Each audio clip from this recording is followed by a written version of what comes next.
الحمد للہ رب العالمین والعاقبۃ للمتقین والصلاة والسلام علی سید الانبیاء والمرسلین اما بعد۔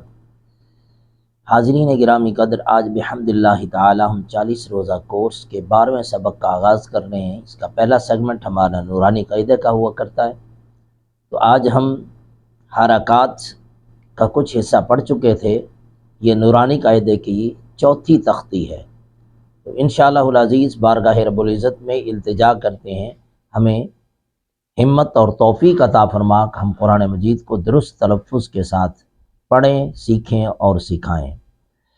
اعوذ باللہ من الشیطان الرجیم، بسم اللہ الرحمن الرحیم۔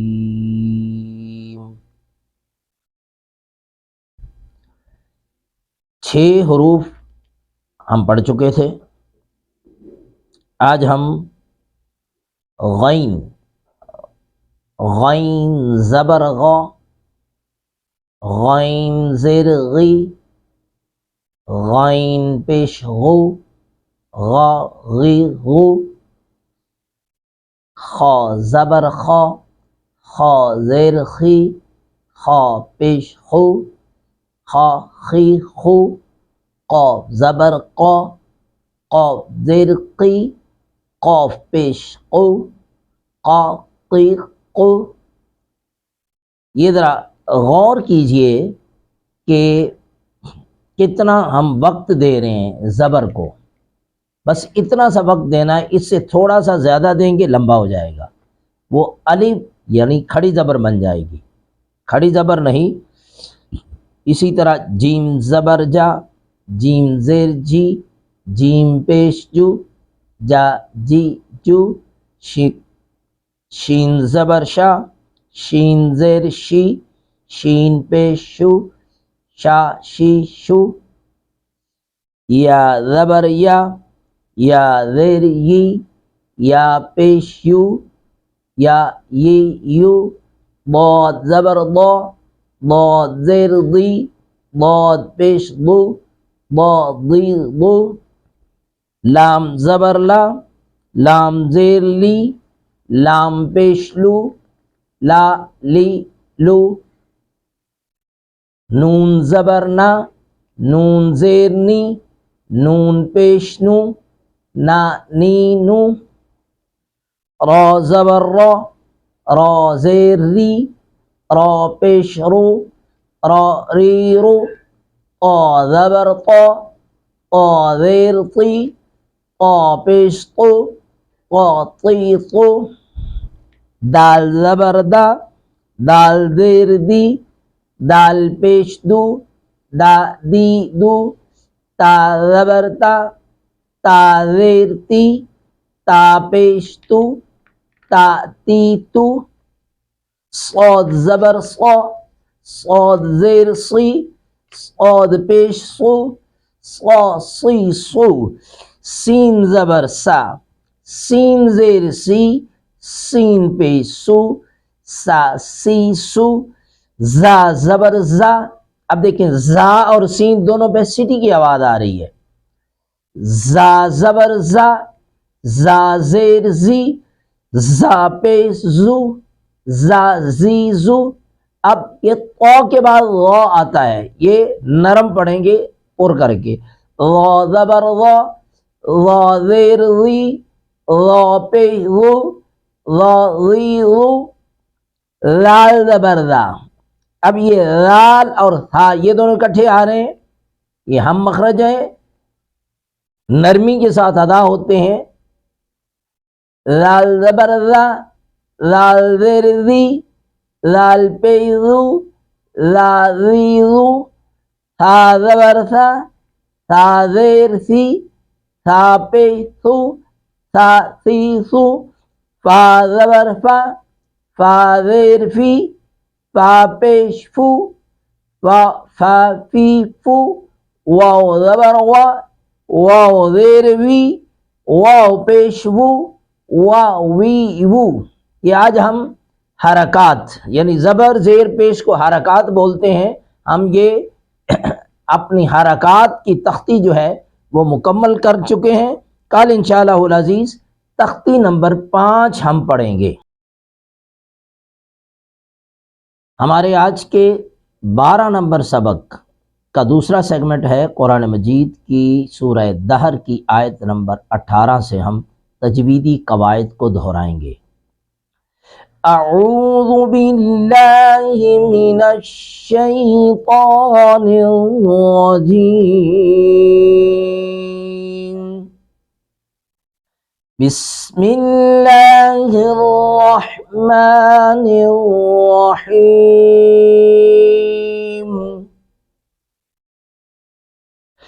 عینا فیہا تسمی سلسبیلا وَيَطُوفُ عَلَيْهِمْ وِلْدَانٌ مُخَلَّدُونَ إِذَا رَأَيْتَهُمْ حَسِبْتَهُمْ لُؤْلُؤًا منثورا. عینن نون پر تنوین ہے، نون تنوین کے بعد فی، فا حروف اخفا میں سے ہے تو ہم پڑھیں گے عینن کو پڑھیں گے عینا فیہا تسمی. میم پر شد ہے تو میم پر شد ہو تو غنہ کرتے ہیں، ہونٹوں کو ملا کر ناک میں آواز لے جائیں گے. تسمی سلسبیلا سلسبیلا.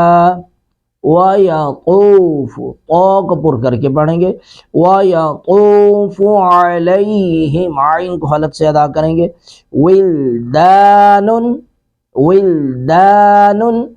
نون پر تنوین ہے، نون تنوین کے بعد میم آ گئی.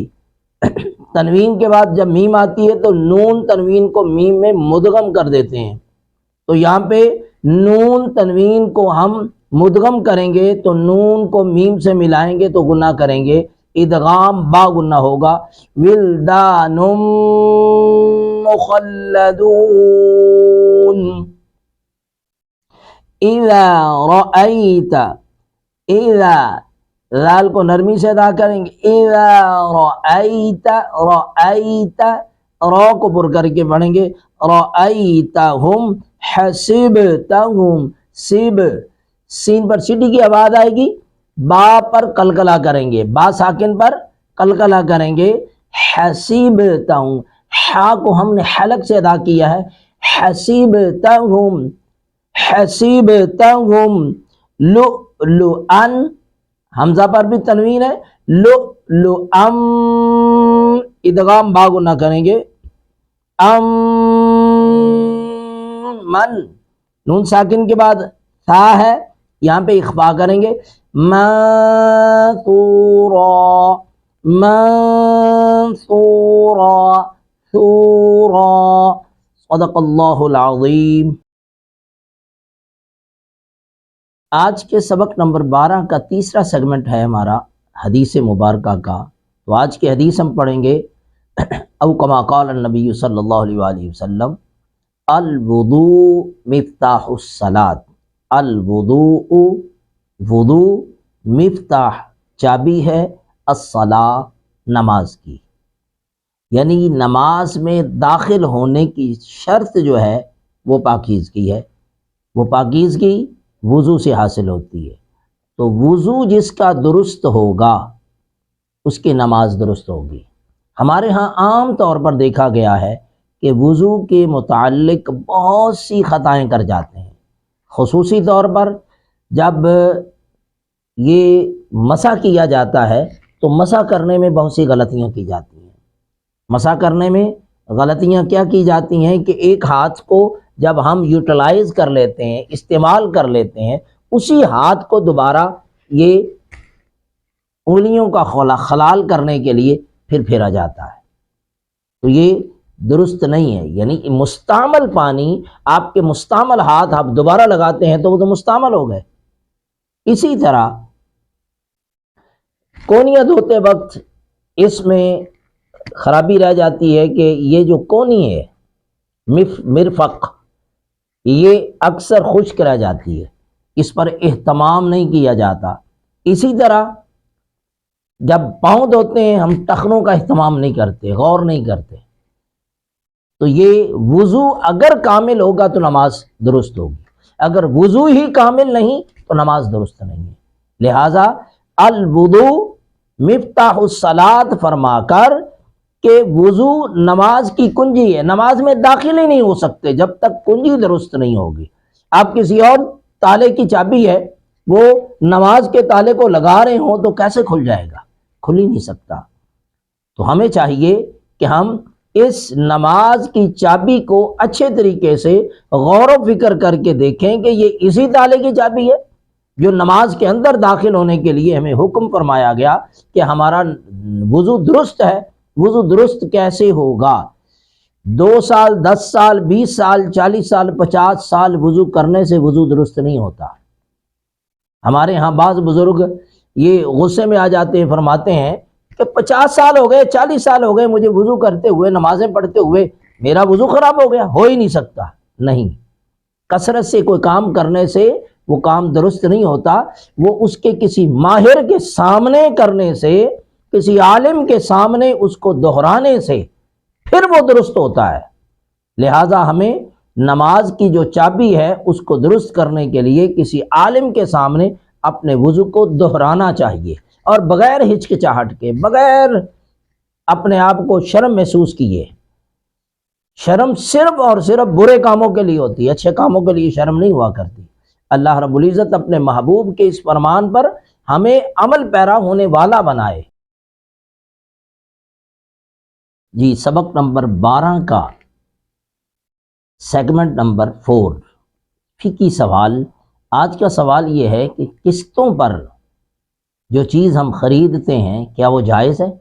ہمارے ہاں بعض دوستوں کے ذہن میں یہ آتا ہے، سوال کرنے والے ہمارے ساتھی نے پوچھا ہے، کیا قسطوں پر چیز لینا جو ہے وہ سود نہیں بنتا؟ روپے کی چیز جو ہے وہ 1.5 کی ہم لیتے ہیں یا 2 کی لیتے ہیں۔ ادروائز کسے باشد کوئی بھی معاملہ ہو تو جو چیز جو قیمت ہوتی ہے تو وہ اس کی وہ قیمت نہیں بیچنے والا لیتا بلکہ زیادہ قیمت لیتا ہے، تو یہ سود نہیں ہے۔ سود یاد رکھ لیں کہ جب ہم ایک چیز کی بیع یعنی خرید و فروخت سودا طے کر لیتے ہیں، مارکیٹ میں وہ 10 روپے کی چیز ہے یا 100 کی چیز ہے، اس سے کوئی سروکار نہیں، قطع نظر۔ مارکیٹ میں ایک 10 روپے کی چیز ہے، وہ آپ سے طے کر لیا جاتا ہے 12 روپے کی، 10 روپے کی چیز آپ سے طے ہو گیا 20 روپے کی، پھر آپ سے طے ہو گیا کہ یہ 2 روپے ہر مہینے دیے جائیں گے۔ اب اس پر ناجائز جز کون سی ہوگی؟ وہ 2 روپے اگر آپ 10 مہینے میں دینا چاہتے ہیں 20 روپے، 20 روپے کی چیز ہے، 10 مہینوں میں آپ نے دینی ہے۔ اگر اس میں آپ نے کچھ وقت آگے پیچھے کیا ہے تو وقت کے فرق آنے سے وقت ویری کرے، وقت زیادہ ہو جائے تو اس پر اگر قیمت زیادہ وصول کی جاتی ہے تو وہ سود کے زمرے میں جائے گی، کیونکہ وہ اگلی قیمت جو ہے، وہ جو پیسہ طے ہو چکا ہے، قیمت طے ہو چکی ہے، وہ اس قیمت کے اوپر قیمت ہے، پیسے کے اوپر پیسہ ہے، اس کے اندر کوئی جنس نہیں ہے۔ جو جنس کے بدلے آپ نے چیز لی، اس کے بدلے میں کوئی چیز خریدی ہے، خرید کر اس کے بدلے میں پیسے دے رہے ہیں، یہ سود نہیں ہے۔ تو ہمارے ذہن میں یہ ہے، احل اللہ البیع، قرآن مجید میں اللہ رب العزت نے حکم دیا، احل اللہ البیع وحرم الربا، بیع یعنی تجارت، خرید و فروخت، سودا کرنا یہ حلال ہے، سود حرام ہے۔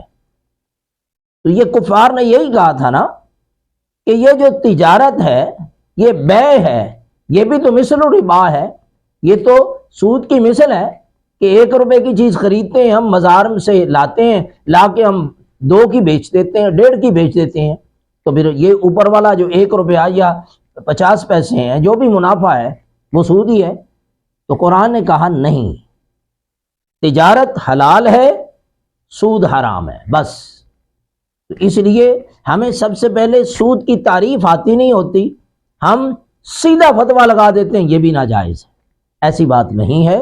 جب جنس درمیان میں آ جاتی ہے اور اس جنس کی قیمت طے ہو جاتی ہے تو پھر طے ہونے کے بعد اس پر جو زائد اگر پیسے لیے جائیں وہ غلط ہے، طے ہونے کے بعد زائد لیے جائیں وہ غلط ہے۔ اگر قیمت طے ہی نہیں کی گئی تو بار بار وقت بڑھ رہا ہے، قیمت بڑھ رہی ہے، وہ ناجائز صورت ہے۔ پہلے قیمت طے کرنی چاہیے، قیمت طے کرنے کے بعد پھر اس کی قسطیں بنا لینی چاہیے، اس پر کوئی حرج نہیں ہے۔ ہم سمجھتے ہیں کہ مارکیٹ میں یہ 10 روپے کی چیز ملتی ہے، یہ فلاں بندہ جو ہے 20 کی بیچ رہا ہے قسطوں پہ، تو وہی قیمت طے کر کے اگر بیچ رہا ہے تو کوئی حرج نہیں ہے۔ اللہ رب العزت ہمیں سمجھنے کی توفیق نصیب فرمائے۔